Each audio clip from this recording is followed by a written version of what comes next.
A significant number of African Americans fled Illinois in the years leading up to the Civil War due to the state's zealous enforcement of the fugitive slave law.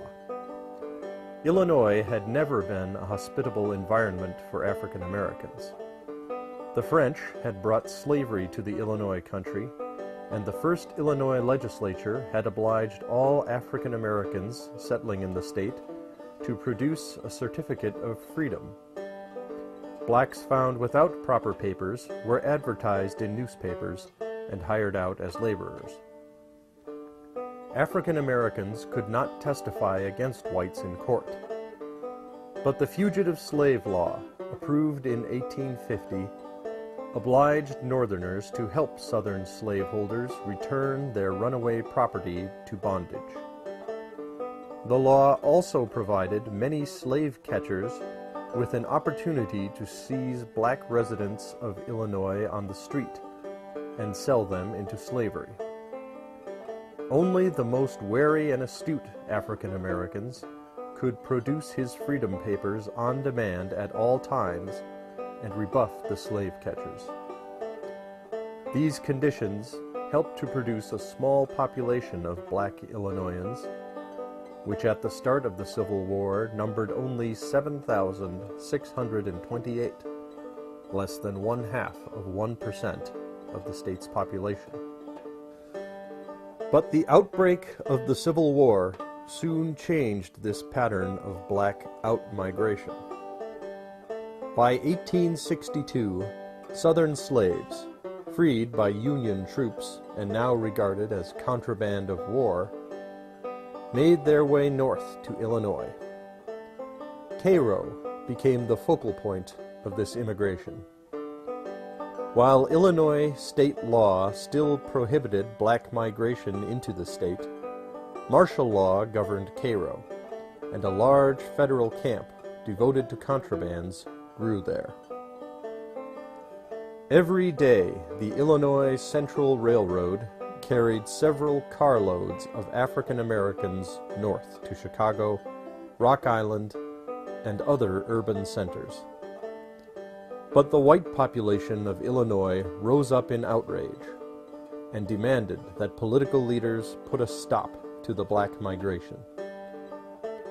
In February of 1863, local officials convicted 6 African Americans of living in Carthage, in western Illinois, in violation of the state's black laws, and sold them to the highest bidders. These actions quickly ended the influx of black immigrants to Illinois. Some of the African American men remaining in Illinois proved eager to volunteer for the Union Army, but the Illinois militia made no provision for black enlistment. Many abolitionists supported the blacks' cause, but not even the Prairie State's initial burst of patriotism was enough to find a place for African American soldiers. Most white Northerners believed that blacks were unintelligent and prone to cowardice, and hence would make poor soldiers. Others believed that the war would wrap up quickly, making blacks unnecessary participants. Changes in federal policy began to clear the way for black participation in the struggle. President Lincoln, intent upon a war for Union alone, had originally instructed officers to return slaves to their owners. But the Confiscation Act of March 1862 prohibited these returns. As freed slaves began to enter Union lines as contraband, Northern officers and politicians began to discuss their ability to work in support of Union forces by digging trenches, driving horses, and cooking meals. By July of 1862, Congress had authorized the President to receive into the service of the United States for the purpose of constructing entrenchments, or performing camp duty or any other labor persons of African descent. The law provided that African American laborers be paid $10 a month, $3 of which might pay for clothing, as compared to a white private's monthly wage of $13, plus a clothing allowance of $3.50. As the war developed from a struggle to preserve the Union into a larger conflict to destroy slavery, federal officials came to accept the use of black troops. Abraham Lincoln's Emancipation Proclamation, first announced in the fall of 1862 and enacted on January 1st, 1863, finally enabled black soldiers to form their own military regiments. White social customs dictated that these units be segregated. Indeed, Lincoln himself continued to press the colonization of freed slaves in Africa as a solution to the question of their future disposition in the United States. Nevertheless, African Americans saw their chance to serve. Many whites feared that arming black soldiers threatened the nation's system of white supremacy.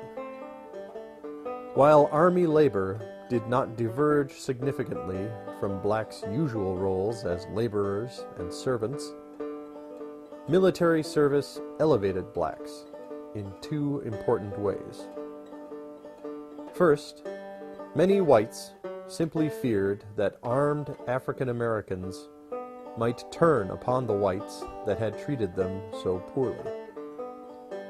This anxiety remained a fixture in the slave-holding South, particularly in regions in which slave populations greatly outnumbered whites.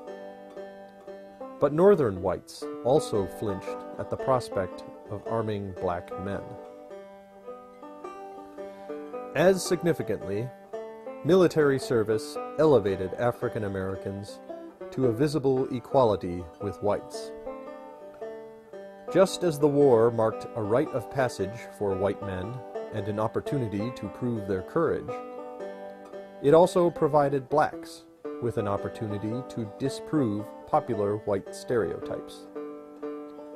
The Chicago Tribune, a Republican standard, appealed to these motives when it urged black men to set right the slanders that have annulled their race and to prove in their own persons, as their brethren have elsewhere done, that beneath black skin rest great qualifications now needed by the Republic to defend itself.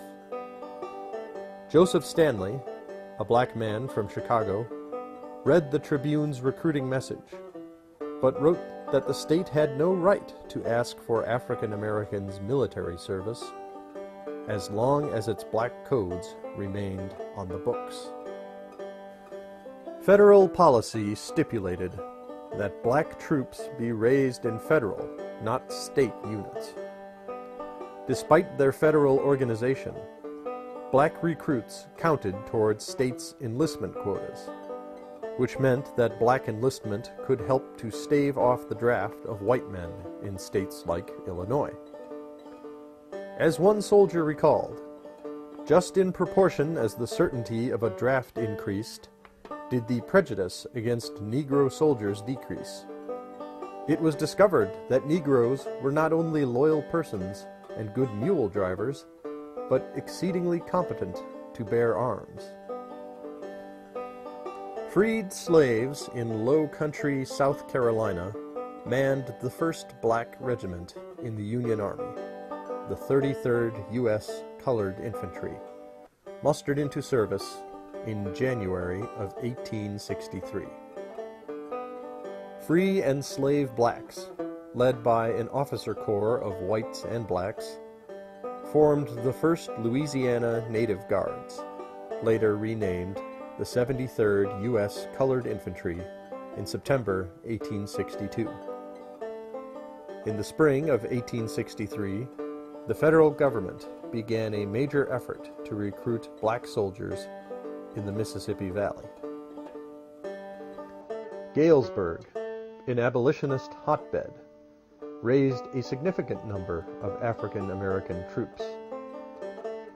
Many black Illinoisans joined Eastern units, but the low pay and negligible enlistment bounties offered black soldiers slowed recruitment.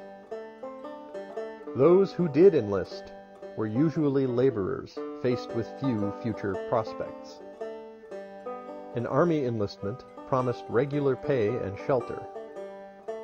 One author has concluded that it does not appear that patriotism, a desire to serve Illinois, or a wish to help other blacks gain freedom were important considerations.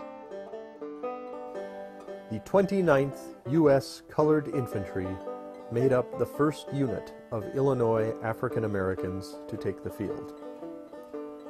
Recruited from across the state, with a number of Missourians and others mixed in, the unit departed Chicago in April of 1863, bound for Baltimore. One observer's account reveals the state of racial attitudes in Illinois at the time. The gallant regiment of black and blue boys was accompanied by a vast throng of especial admirers, including a large number of females of African descent of all shades, presenting a practical result of the theory and practice of miscegenation. The 29th joined General Grant's Army of the Potomac, just as the general took up his protracted and bloody assault on the Confederate homeland. Where his predecessors had invariably withdrawn after a battle marked by heavy losses, Grant pressed forward.